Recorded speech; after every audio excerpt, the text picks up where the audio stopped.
Islamic Brotherhood Television. Assalamualaikum warahmatullahi wabarakatuh. Waalaikumsalam warahmatullahi wabarakatuh. Saya Rosa Juliet Nasution dari Johar Baru. Iya. Afwan, saya minta izin untuk bertanya. Mungkin pertanyaan saya agak mungkin maksudnya tidak umum mungkin, tapi Iya. karena ini memang saya sedang mengalami masalah ini, saya bersyukur benar kepada Allah dipertemukan dan bisa menanyakan langsung kepada Habibana, Masya Allah. Begini Habib, bagaimana di mata hukum syariah Islam? Apakah betul ada yang disebut dengan, saya karena awam, bukan sebutan saya, tapi saya mendengar orang-orang bilang itu bisa dibilang sakit lah. Seorang manusia, seorang kita nih, sering ditumpangi kemasukan jin. Apakah itu ada di dalam Islam? Ya, kalau bahasa awam kita tuh kesurupan ya. Tapi ini sering-sering, jadi orang yang melihat menyebutnya itu sakit gitu. Terus saya ini dialami anak kandung saya nomor 1, sudah hampir 3 tahun ini. Pertama-tama sekali tahun 2020 itu saya bacakan Al-Baqarah secara langsung, syariah ruqyah mandiri lah ya. Saya bacakan Quran, anak saya pun ikut saya bacakan Quran. Pokoknya menjaga wudhu segala macam, tapi sampai detik ini belum betul-betul hilang gitu. Saya hanya untuk memastikan itu betulkah di dalam Islam ada yang disebut penyakit seperti itu. Terus apakah boleh meminta bahasa awam lagi karena saya tidak mengerti secara hukumnya.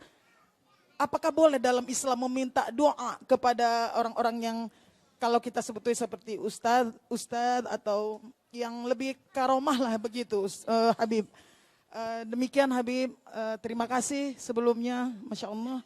Assalamualaikum warahmatullahi wabarakatuh. Waalaikumsalam warahmatullahi wabarakatuh. Bagus, satu pertanyaan yang cukup fokus dan serius. Dan ini penting buat kita semua.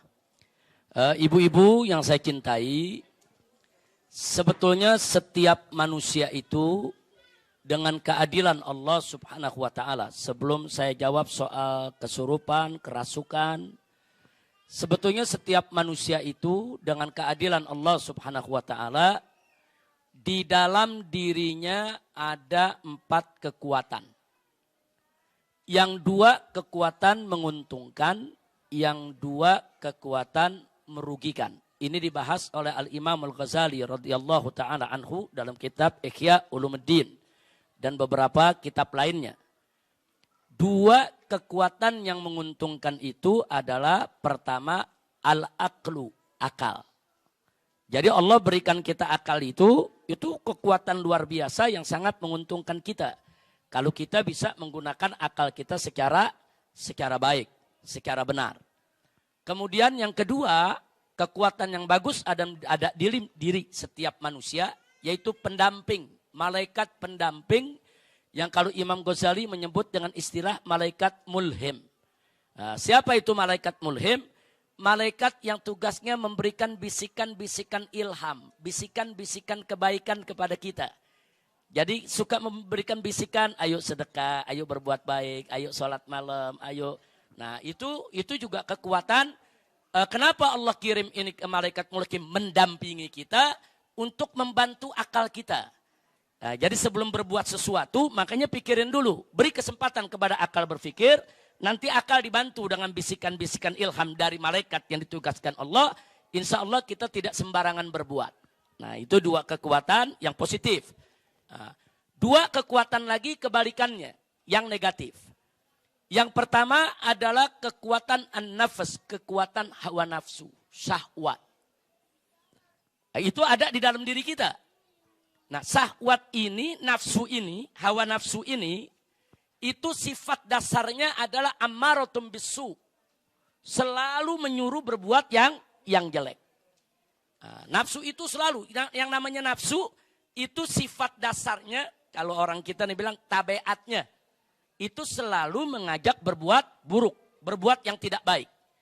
Nah, nafsu ini dibantu oleh setan pendamping, qarin. Nah, biasanya disebut qarin. Itu namanya setan pendamping. Setan pendamping ini yang menghembus-hembuskan, memberikan bisikan kejelekan. Untuk memberi semangat kepada hawa nafsu agar berbuat sesuai dengan keinginan syahwatnya.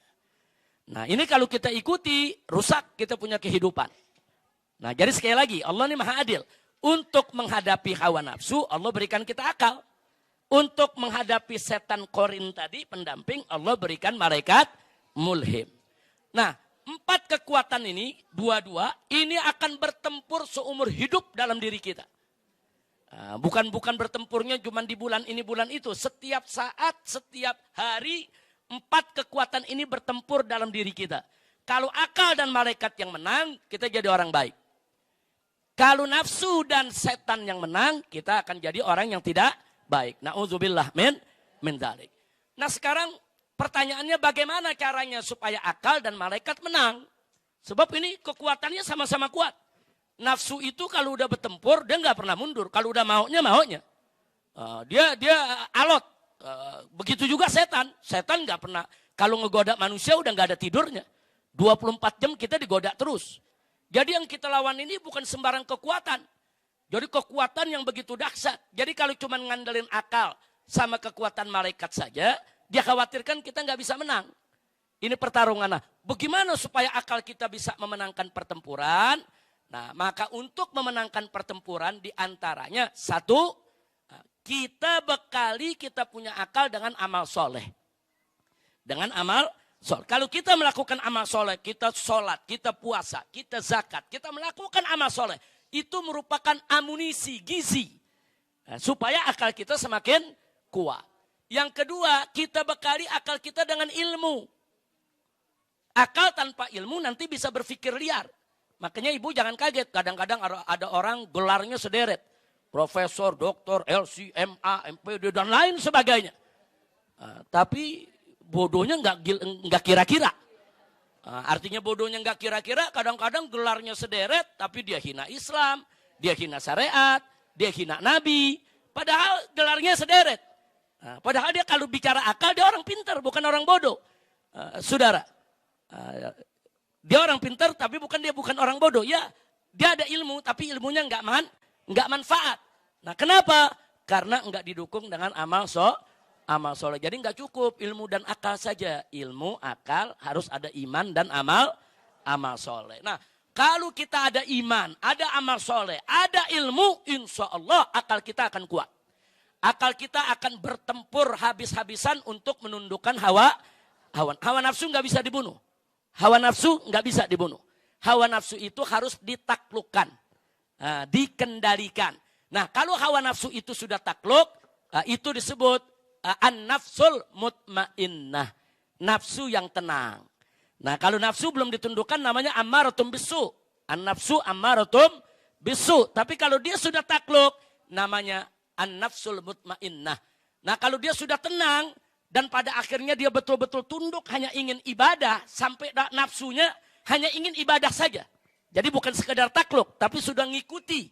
Yaitu ilmu, iman dan akal. Maka nafsu tadi menjadi nafsu radiyatam mardiyah. Jadi nafsu itu macam-macam. Ada ammaratum bisu, ada nafsu yang mutmainnah, ada nafsu yang radiyah, ada nafsu yang mardiyah. Kira-kira jelas gak ibu? Nah tadi dikupas oleh saya punya putri yaitu Syarifah Mumtaz Syihab. Beliau tadi mengatakan kepada kita tentang zikir. Tadi kan ada bicara soal zikir. Dan beliau tadi, saya punya putri ini, Mumtaz, menyampaikan satu ayat firman Allah yang berbunyi, ala bidzikrillahi tatmainnul qulub. Jadi ingat, bahwa zikir kepada Allah itu bisa menenangkan hati. Jadi zikir kepada Allah itulah sebagai amunisi akal kita dalam bertempur menaklukkan hawa nafsu. Semakin bagus zikir kita, semakin banyak, semakin berkualitas, akal iman kita akan semakin kuat dan hawa nafsu tidak akan pernah bisa untuk menguasainya. Nah, kira-kira jelas ya. Nah, sekarang kita cerita soal kemasukan jin, kesurupan. Jadi jangan kaget kalau ada jin itu bisa masuk ke diri kita. Karena dalam diri kita udah ada temennya. Kan udah ada temennya tadi. Setan apa namanya? Setan korin.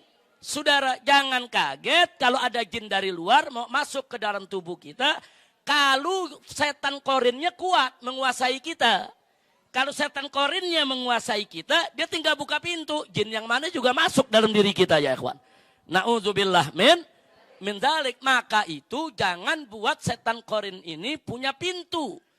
Untuk mengundang jin lain menguasai diri kita. Nah makanya kalau kita nggak meninggalkan sholat 5 waktu, zikir kita kuat, kita baca rotib, baca hizib, baca wirid, insya Allah tidak akan kesurupan, tidak akan kerasukan, tidak akan kemasukan jin yang lain manapun. Sebab jin akan merasa kepanasan manakala masuk ke dalam tubuh kita, sementara diri kita banyak berzikir, banyak wirid, dan nggak pernah meninggalkan sholat. Kira-kira jelas ibu ya? Dan ibu tadi sudah betul. Kalau ada keluarga kita yang kelihatannya berbeda, seperti dianggap kemasukan jin atau kesurupan, sudah betul. Ruqyah, yaitu dengan membacakan ayat-ayat suci Al-Quran. Ada ayat-ayatnya, ada bagian dari surat Al-Baqarah, ada bagian dari surat Al-Jin, ada bagian dari surat-surat lain. Dibacakan, itu cara ibu sudah betul. Hanya saja kalau ibu merasa meruqyah anak ibu tidak berhasil, cari orang yang pandai ruqyah yang bisa berhasil. Biasanya ahli-ahli ruqyah yang kita cari yang akhlaknya bagus. Bukan sekedar dia bisa baca aja, bukan. Maaf, ahli ruqyah kalau nggak bertakwa kepada Allah, nanti bisa juga ngambil kesempatan dalam kesempitan. Nah itu yang kita mesti waspada. Cari ustadz atau ustazah yang baik, yang akhlaknya bagus, yang memang dia tahu cara meruqyah. Kita utus anak kita untuk diruqyah oleh yang bersangkutan. Boleh. Jadi ilmu ruqyah itu adalah ilmu yang diajarkan oleh Nabi kita Sayyiduna Muhammad Sallallahu Alaihi Wasallam. Nah sekarang pertanyaannya, bagaimana kalau kita minta doa kepada habaib, kepada kiai, kepada ustadz? Boleh, itu ajaran Nabi. Jangankan kita bu ya, Nabi alaihi salatu wassalam, suatu ketika Sayyidina Umar Ibnul Khattab radhiyallahu ta'ala anhu pengen menunaikan ibadah umrah. Nah, saat itu Nabi nggak pergi umrah, Sayyidina Umar yang mau umrah. Apa kata Nabi kepada Sayyidina Umar? Nabi mengatakan kepada Sayyidina Umar, la tansani fid du'a ya ukhayya. Jangan kau lupakan aku dalam doamu, wahai Umar. Subhanallah. Wahai saudaraku Umar, jangan kau lupakan aku dalam doamu. Padahal kan Nabi nggak butuh doa dari sahabatnya, Nabi nggak butuh doa dari umatnya. Nabi udah dapat limpahan rahmat luar biasa dari Allah. Tapi kenapa Nabi masih nitip doa? Jangan lupa, ingat-ingat kita dalam doa ente. Nah ini makanya di sini perlu kita tahu bahwa Nabi dalam hal tersebut bukan butuh daripada doa kita, tapi Nabi mendidik dan mengajarkan kita. Kalau ada orang pengen umroh, minta doanya. Kalau ada orang pengen haji, minta doanya. Kalau ada orang-orang yang ingin musafir, doanya gobol, minta doanya. Nah kalau Nabi aja minta doa para sahabat, kenapa kita sombong gak mau minta doa? Jadi minta doa kepada orang lain, ibu, itu ajaran Islam. Siapa bilang kita nggak boleh minta doa? Boleh minta doa kepada ustazah, minta doa kepada ustadz, minta doa kepada habaib, minta doa kepada kiai, minta doa kepada orang-orang soleh. Tapi jangan lupa, sebetulnya ada doa yang gobol di rumah kita yang Allah nggak bakal tolak, yaitu doa ibu kita. Jangan kita repot nyari-nyari doa ke sono kemari, keliling ke sana kemari, ibu kita lupakan di samping kita. Padahal kita punya ibu, kita punya ayah yang ada di rumah kita, doanya untuk anak nggak ada hijab. Nah, jadi sekali lagi sebelum kita keliling doa kemana-mana, minta dulu doa kepada ayah dan ibu. Insya Allah, mudah-mudahan anak ibu Allah kasih sehat, sembuh, dan ibu-ibu di sini nggak usah khawatir dengan hal-hal yang sedemikian rupa. Semua bisa kita atasi, yaitu dengan jangan tinggalkan sholat 5 waktu, jangan tinggalkan puasa Ramadan, jangan berbuat maksiat. Dan ada waktu-waktu tertentu Nabi memberi isyarat. Kalau maghrib tutup pintu rumah, masukkan anak-anak ke rumah. Itu ada hadisnya. Nah, jadi kata Nabi jangan anak-anak itu dibiarkan berkeliaran di luar. Kenapa? Karena saat itu setan lagi lalu lalang. Jin lagi lalu lalang. Itu ada hadisnya ibu. Nah jadi kalau anak-anak yang suka keluar maghrib main, ya hati-hati aja. Kalau dia kesambet, dia sawan, dia kesurupan, ya pantas saja. Karena nggak melaksanakan ajaran ibu. Pokoknya kalau udah azan maghrib, masukin itu anak, cucu semua ke dalam rumah. Udah jangan ada yang keluar. Tutup pintu rumah, suruh dia sholat maghrib, suruh dia ratiban, suruh baca Quran. Paling enggak sampai isya. Nanti maghrib sampai isya, TV, radio, apa semua matiin. Jangan ada yang berbunyi. Dulu di Jakarta begitu Bu. Dulu zaman saya kecil lagi nih, kalau udah maghrib di dalam rumah itu tiap rumah yang kedengeran orang ngaji. Yang baca Quran, yang baca ratib. Kalau sekarang begitu azan maghrib tiap rumah yang kedengeran, yang dangdutan, yang rokan, wah udah macam-macam. Nah ini mesti kita rubah. Jadi maghrib tutup, tunjukkan ciri kita sebagai masyarakat Islam. Masyarakat Islam itu bagaimana? Oh maghrib, sholat, kunci pintu, masukin anak-anak kecil. Jangan sampai anak kita kena gangguan setan atau jin yang ada di luar rumah ketika itu. Ini Nabi yang ngajarkan, suruh masuk itu anak-anak ke dalam rumah. Nah karena itu ibu jangan dikit-dikit kalau kita ngomong begitu orang tua, wah itu tahayul, wah itu khurafat. Enggak, ada hadisnya. Kalau anak kecil disuruh masukkan setiap maghrib. Kira-kira jelas ibu ya? Mudah-mudahan kita semua, ibu-ibu, putra-putrinya semua dijaga oleh Allah. Dijauhkan dari iblis yang terkutuk. Dijauhkan dari gangguan setan, gangguan jin. Dan dijauhkan dari gangguan ain. Ibu, di dalam hadis itu ada yang namanya gangguan ain. Ain itu, penyakit ain itu, makanya kalau ibu punya anak atau cucu yang lucu, yang bagus, jangan terlalu sering dipertontonkan depan orang. Hati-hati, nanti ada orang punya kekuatan mata yang bagaimana itu bisa menimbulkan penyakit di anak kita. Nah kemudian kalau anak-anak kita dipuji orang, anaknya bagus, cucunya pintar, jangan lupa katakan Masya Allah. Nah, katakan Masya Allah. Supaya apa? Masya Allah itu untuk mencegah. Jangan sampai anak kita kena omongan orang. Itu akhlak Islam. Nanti insya Allah di majelis ini kita tunjukkan. Bagaimana akhlak-akhlak Islam itu yang seperti tadi. Yang orang pikir itu bid'ah khurafat. Ternyata ada dalilnya dari Nabi kita Sayyiduna Muhammad Sallallahu Alaihi Wasallam. Jelas ibu ya? Taib, saya pikir cukup karena sudah mau masuk waktu asar. Sudah masuk waktu asar.